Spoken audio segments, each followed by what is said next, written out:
First నేను మీడియాకి thanks చెప్పాలి. ఎందుకంటే ఈ జరిగింది మీడియా దగ్గర నుంచి వచ్చిన 2 పెద్ద మీడియా హౌసెస్ నుంచి నా దగ్గరికి రెఫర్ చేశారు వాళ్ళు. అంటే they could have made it A issue, వాళ్ళే చేసేసుకొని ఉండొచ్చు. చేయకుండా వాళ్ళు ఇది చేస్తే బాగుంటుందేమో, ఎట్లా చేస్తే బాగుంటుంది అని నా దగ్గరికి వస్తే నేను వాళ్ళిద్దరితో మాట్లాడటం జరిగింది. మాట్లాడినాక మనం సాల్వ్ చేయాల్సింది కాదు, ఇది మొత్తం ఇండస్ట్రీగా చేయాలంటే రిటర్సల్ ప్యానెల్కి రావాలి. ఇది వచ్చింది ప్రాపర్గా ఇండస్ట్రీలో జరుగుతున్నది. అంటే మేము ఇంతకుముందు ఆసరాన్ని పెట్టాం, 2013లో పెట్టాం. అప్పుడు చేసాం, కొన్ని కేసులు చేసాం. అప్పటి నుంచి ఏదో ట్రై చేస్తాను. మళ్ళీ మొన్న 2018లో ఇది వచ్చినప్పుడు ఈ ప్యానెల్ వచ్చింది.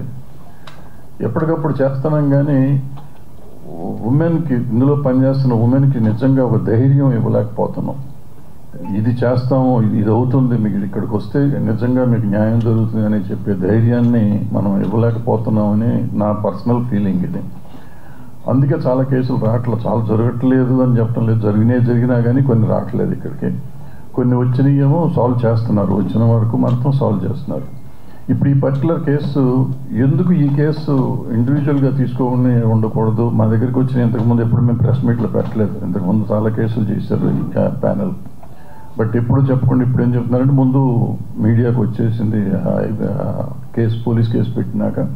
రెండోది ఏంటంటే జనానికి తెలియాలి, వాళ్ళ ప్రతి సినిమా ఇండస్ట్రీలో పనిచేస్తున్న ప్రతి అమ్మాయికి నాకేమన్నా అన్యాయం జరిగితే సపోర్ట్ చేస్తానికి ఇండస్ట్రీ ఉంది అనే పరిస్థితి రావాలి.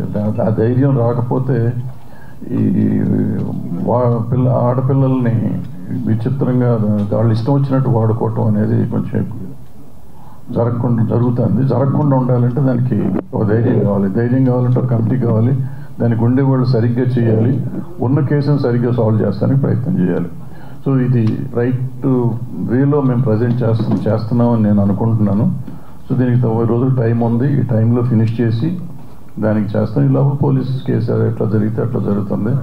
ఒక రకంగా ఏంటంటే పోలీస్ ఉండటం వల్ల మనకి సపోర్ట్, పోలీస్ కేసు ఉండటం వల్ల మన మీద ఇంకా ప్రెషర్ ఉండదు. ఇది ఉండటం వల్ల పోలీస్ మీద కూడా వేరే ప్రెషర్ ఉన్నా కానీ వాళ్ళు కొంచెం వాళ్ళ దగ్గర పెట్టుకుని పనిచేస్తానికి అవకాశం ఉంటుందని మేము ఫీల్ అయ్యాము. నేను ఫీల్ అవుతున్నాను, మేమంతం కాదు కానీ. సో ఇది ఒకళ్ళకొకళ్ళు చెకింగ్ పాయింట్ లాగా ఉంటారు అనేది నా ఫీలింగ్. ఎందుకంటే మాకు ప్రెషర్లు ఉంటాయి. మాకు ఇక్కడ ఏంటంటే ఎవళ్ళకాళ్ళు అందరం కావాల్సిన వాళ్ళమే కదా. సో ఇక్కడ చెకింగ్ కావాలి, అక్కడ చెకింగ్ కావాలి అనేది ఉంటుంది. ఆల్రెడీ ఇక్కడ ఇద్దరిని బయట వాళ్ళని పెట్టి వీళ్ళిద్దరు మా మీద చెకింగ్ చేస్తూ ఉన్నారు అనుకోండి, అయినా కూడా ఉండాలి. సో అందుకని ఈ పేర్లు తీయటం కాదు. పేర్లు ఎందుకు తీయట్లేదు అంటే పేర్లు కాదు, అసలు ముఖ్యంగా మేము ఇక్కడ అడ్రస్ చేసే ఉద్దేశం ఏంటంటే సినిమా ఇండస్ట్రీలో పనిచేస్తున్న ప్రతి అమ్మాయికి ఒక ధైర్యం కావాలి. ప్రతి అమ్మాయి ఏ చిన్న జరిగినా కానీ వచ్చి కంప్లైంట్ చేసే పరిస్థితిలో ఉండాలి. అండ్ గోప్యంగా ఉంచబడుతుంది. ఇక్కడ మనకి దగ్గర బాక్స్ ఉంది, బాక్స్లో ఇవ్వచ్చు, మెయిల్ ఐడి ఉంది. అండ్ ఆల్రెడీ ఛాంబర్ ఏం చేసిందంటే అన్ని యూనియన్లకి కూడా ఇవాళ రాసింది, వాళ్ళు అన్ని చోట్ల యూనియన్కి ఒక ఈ ప్యానెల్ పెట్టుకోవాలని చెప్పి, కంప్లీట్ కమిటీ పెట్టాలని చెప్పి, అది కూడా త్వరలోనే చేసేస్తారు. అది కాకుండా ఇక్కడ మేము ఎట్లాగో ఉంటాము, డైరెక్ట్గా మాకు కూడా ఇవ్వచ్చు కంప్లైంట్ వచ్చి. సో ఇవన్నీ చేస్తామంటే ఇంకొంచెం తగ్గుతానికి అవకాశం ఉంటుంది. తగ్గుతుందని కూడా అనుకున్నాం, తగ్గాలని కూడా అనుకుంటున్నాం. సో దీనికి మీరందరూ సహకరించాలి. మీరు సహకరిస్తున్నారు, మీరందరూ లేకపోతే మేము లేము ఇప్పుడు.